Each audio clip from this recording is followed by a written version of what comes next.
Can we do a roll call about the people that worked in the office at Death Row that maybe people aren't super familiar with, but you can at least tell some stories about? Yeah, I like to do a shout out to a bunch of them because I watched an interview with Kurt Barrows over on the Arts Channel. Kind of like that dude. Kind of like his interview. He seemed real sincere. He's fruity as Alizé, but other than that, he coming off real good. But I can't help but compliment you and throw a jab at you at the same time, huh? But he's doing a great interview. But in that interview, he was mad at Puff because he said Puff never give the interns and staff and people like that any credit. And they're the people from behind the people. So I'll do a little bit of before I got there, the people that lingered on. But so I'm gonna forget a lot of people that was there before I was, like Madeline Woods,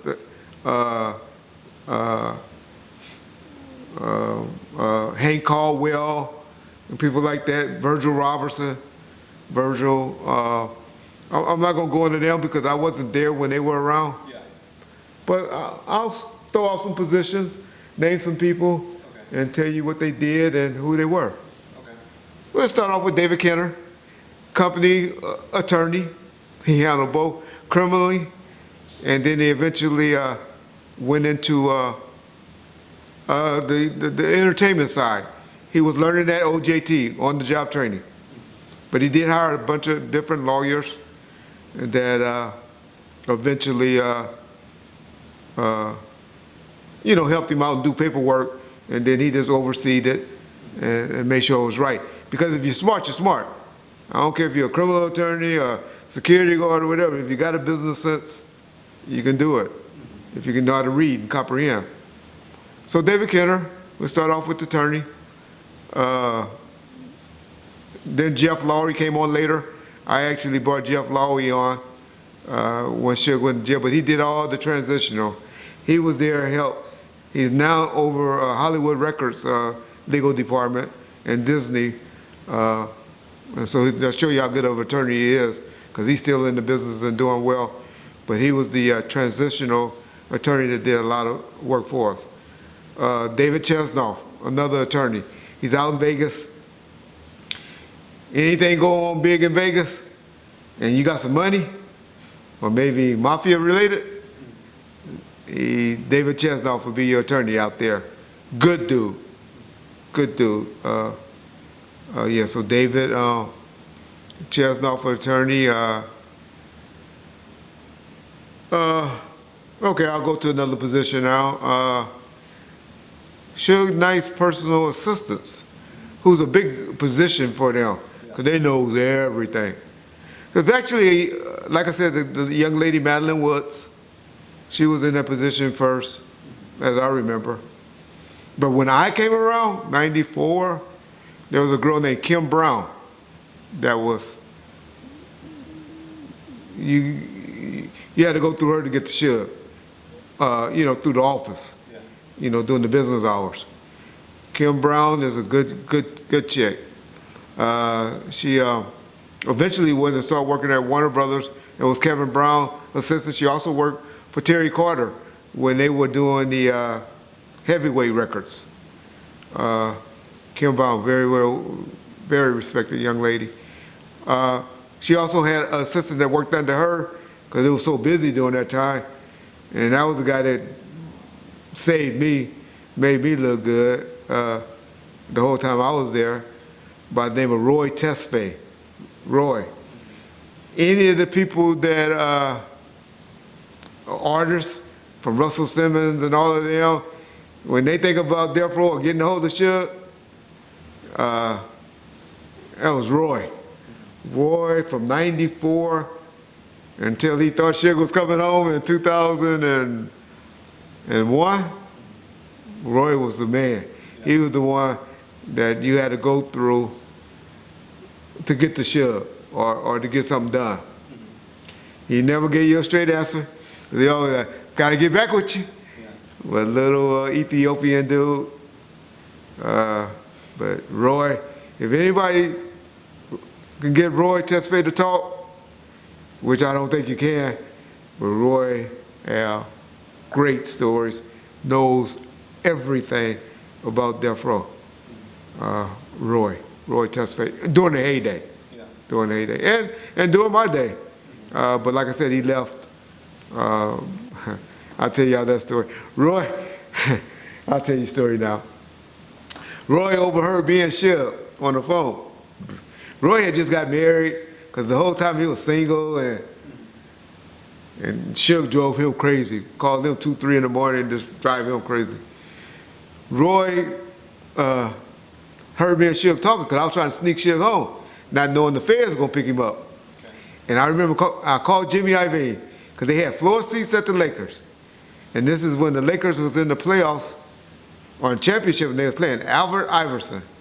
If y'all don't know, Allen Iverson and Kobe was one of Shug's favorite basketball players.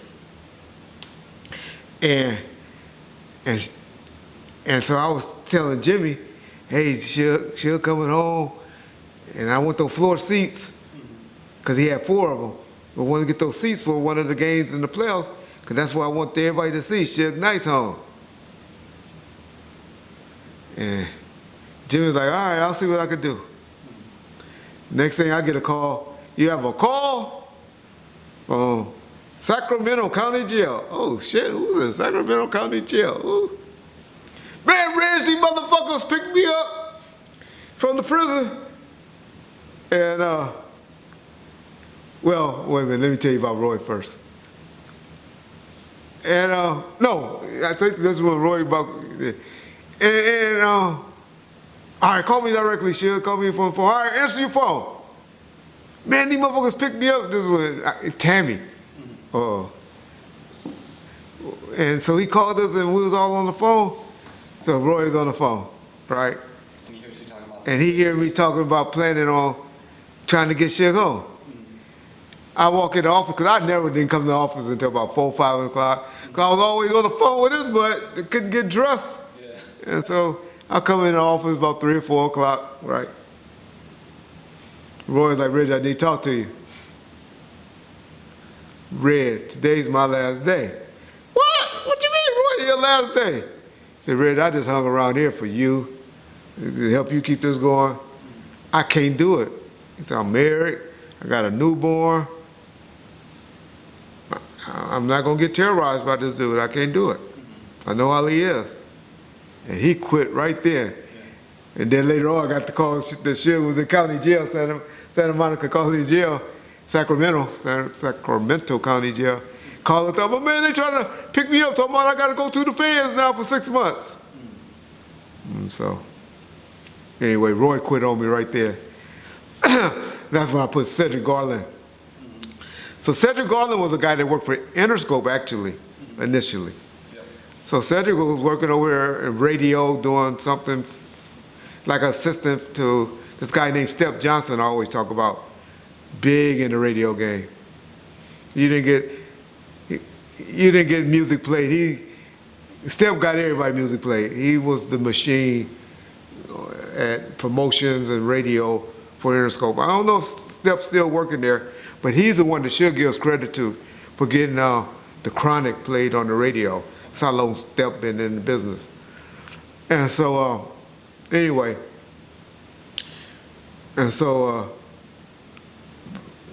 Cedric was his assistant and worked for him for a while. But we had tried to get our own radio department. And we hired a guy that worked for Step and tried to get it going. But that didn't pan out. He ended up getting in some trouble, getting arrested, carrying a gun on a plane or something. Thank God now, because he's working for Death Row, he got to be hard. And so, I forget his name, but so we kind of closed down the radio department. But we kept Cedric on, because him and Roy were roommates, they were best friends. And so I ended up putting Cedric in that position, because he was already covering for Roy a lot of times anyway. Yeah. So he knew what to do and what not to do, because like I tell you, that was a sensitive position. And so Cedric ended up becoming that position all the way until I guess the office closed. Matter of fact, I think he was very instrumental in getting you hired, John. And so Cedric Garland, good dude. Did some snake stuff, but he's still a good dude. Probably the only homosexual that I know that I didn't mind being around. I'll be honest. I knew he was gay, but it didn't bother me because he didn't act like it. We called him Penitentiary Sid. That's the nigga that I told y'all that. He said, Reggie, y'all need to get a new crew. Because I caught him and Live Dog stealing CDs and taking them up to the swap meet selling them. Because we had a bunch of the CDs left over when we left Interscope, and I made him give us all those CDs that was left over. And him and Live Dog was backdooring us. Because I was selling them to Thump Records on the side, and I started noticing there was a lot of CDs missing. I was like, what the hell? But then somebody pulled my coattail and told me that. And so I told Sugar about it. You know, I tell Sugar everything. Y'all think I know. So Sugar just like, all right, we just gonna work the hell out of that motherfucker. We just gonna work the shit out of Sid. And so now Sugar wanted to confront Lip because he ready to get rid of Lip. And he said, Lip, I heard you and Sid been doing this. They called, so Sugar called everybody in. And I tell you what, Sugar, that's one thing. If you say something once, you better be able to say it twice. Because he gonna eventually call you on it. And those niggas got to fight in there and said whoop Lip's ass. And said threw that nigga in the goddamn TV and she was like, oh! Cause you about to throw him in this big screen TV. And that's why we called him Penitentiary Sid. But yeah, that was Sid. That's my nigga. I like Sid. Still to this day I love Sid. But yeah. Okay. So anyway, Sid, so he was in that position. Then later on, Sid started moving on up because he was doing so much. Oh, he went to jail. Sid went back to jail for something. And that's when he put Tina, this chick that was like the receptionist at the front door. He let Tina start running that little spot. But that was towards the end. That was like 2006, 2005, when the door was about to close. So those are his three assistants that answered his phone. That worked his private phone, not the main phone. So then we had George Price, Papa G. Papa G was the PR guy, great publicity guy. He was good. He was the reason a lot of y'all don't like Suge, because he was the one that pushed the Suge Knight and Death Row, where it was just like Suge Knight. He was the one like, Suge, you need to be on the cover of the New York Times, and now Pac and them standing around you, and that's all George Price. He the one that put the one I hate, the worst picture that Tupac ever took. I hate when they even show it with him in the bathtub with all that jewelry. I still to this day don't understand that picture and why it got out. But Pac was alive, Pac approved it. But that's Papa G. Papa G was a marketing genius. He was a little gay too, had gay ways. But he had a son, so I don't know. But he was a very flamboyant man, good dude. Pray for him. Here, his health is not that good. Another guy I like a lot, Risky, Ron Risky. He worked with Hen Dog. And I talked about Hen Dog a little previously, so I ain't gonna go into Hen Dog, the guy. But him and Hen Dog was the guys that did a lot of the artwork, put the album covers together, and now y'all gonna know who I was tapping at about the finger brushing and all of that, you know, with the tracing and all of that. But that was my boy Risky duties. Still doing great work, and he got great portraits out there.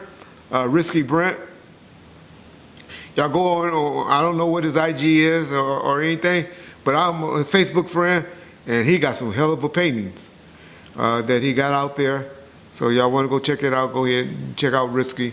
Help support him. Know him and John have a great relationship. And yeah. But that's Risky. There was a guy by the name of Kevin Black. Kevin Black, y'all get on me, y'all, oh, Dave Ruffin or Dave Ricken. or whatever his name is. It's the one that created Street Team Guys. Okay. I don't know. Ain't made no major noise like Kevin Black did. Kevin Black was a DJ guy that used to DJ at this club in Long Beach. Cannons? I don't know. But Suge used to go there all the time, like in 91, 92. And he was a big DJ, got this graspy voice, and a hype man. He was the guy that y'all saw in Bubba Sparks' video, because he started working for Interscope eventually. They had the big belly and all this. That was real fat, heavyset guy. Kevin Black. Kevin Black did very well for himself with this music stuff. Started off as a DJ, took Street Team Guy, any Street Team guy y'all knew in the 90s, know Kevin Black. And love Kevin Black. Kevin Black is very, very well respected in the game. He left Death Row because his wife got mad at him, because he was on that road and he was out there being too popular, for lack of a better word. He's the guy that I always told you that little Malik got arrested one time, hanging out the car window of his car, and got him arrested and all that. But Kevin Black was a good dude. He eventually started running Warner Brother Records. Well, actually, before he went to Warner Brother Records, he the one that got corrupted deal over there at A&M Records. Then he went back to Interscope, started working at Interscope, and then went from Interscope, got the job, because him and Todd Wally became good, and he became over all the urban music when E40 and Little John and Scrappy and all of them were hot. And he was the one that was behind all of their music. And the last I talked to Kevin, he was running a private company. He had opened up his own company to help guys with street promotion and promotion radio guys, and just being an independent contractor. Okay. Kevin Black, if y'all run across his name or see him in the business, he knows what he's doing, knows what he's talking about. Been around for a long time. Good dude. But I did an interview with him. I was mad at John at one time, and a long time, and John was like, I can't do it. And I did an interview with him over there at Rail. If y'all ever want to go check it out on 313, if it's still up, don't know. Didn't get no views, worst mistake I made. Tapping at my boy Rail, but yeah, I know Rail. But didn't get many views, but if y'all ever get a chance to go look at it, he did us a solid and did an interview over there. Kevin Black, good dude. So that's promotion. B-Man took Kevin Black's job after he got in trouble, and he was over radio and stuff like that. There's two guys I'm doing an interview with real soon, named CL and Rocky. Rocky was the guy that I told y'all, this is how I used to get music played for sure when he was in prison at St. Louis Obispo. He used to have a college radio station because he went to Cal State St. Louis Obispo, and he ran the radio station there, and he used to play songs for me for Suge to listen to, and Suge would tell me yeah, nay on that. Like he'd play them on the air? He'd play them on the air. Because that was all, in St. Louis Obispo, that was all the urban music you was going to get, was at the college radio station. Okay. And so that was our way of letting Suge listen to music. Gotcha. And he would give me the thumbs up or thumbs down on that. Okay. And then when he graduated from college, he called and reached out, and of course gave him a job working in promotions. And I forget what Rocky did. I think it was college radio or something. Yeah, he was the guy for people watching this interview. If you bought the Two Gangsters for Radio CD and you put it in your computer, it had the preview of the celebrity beatdowns.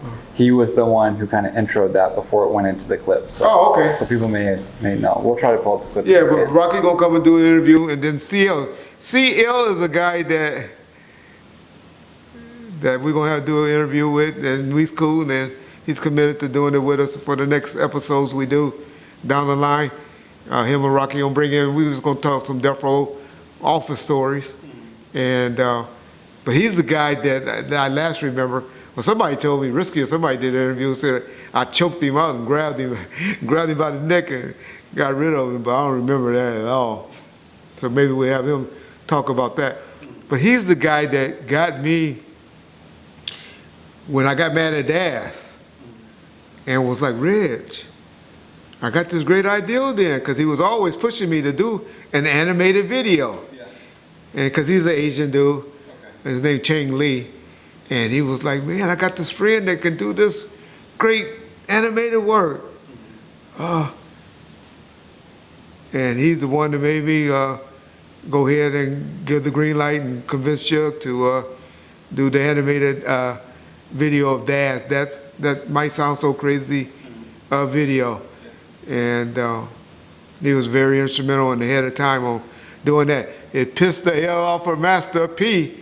And he came out with that whack-ass animated he did right around that time, and he was mad because we was all being distributed by Priority at the time, and I swear that video stopped. And that's when I had to go up to Priority and take some of the homies up there. We acted a fool up there. They hired 5 security guards after that, let's put it that way. But yeah, that was changed. So I guess that's enough office staff for a while. Okay. We'll do a part 2 to it. Yeah. But those are some of the office staffs at Death Row that I can remember that wasn't Homeboys related. Right. More office, like in more office. More office and staff related. So yeah.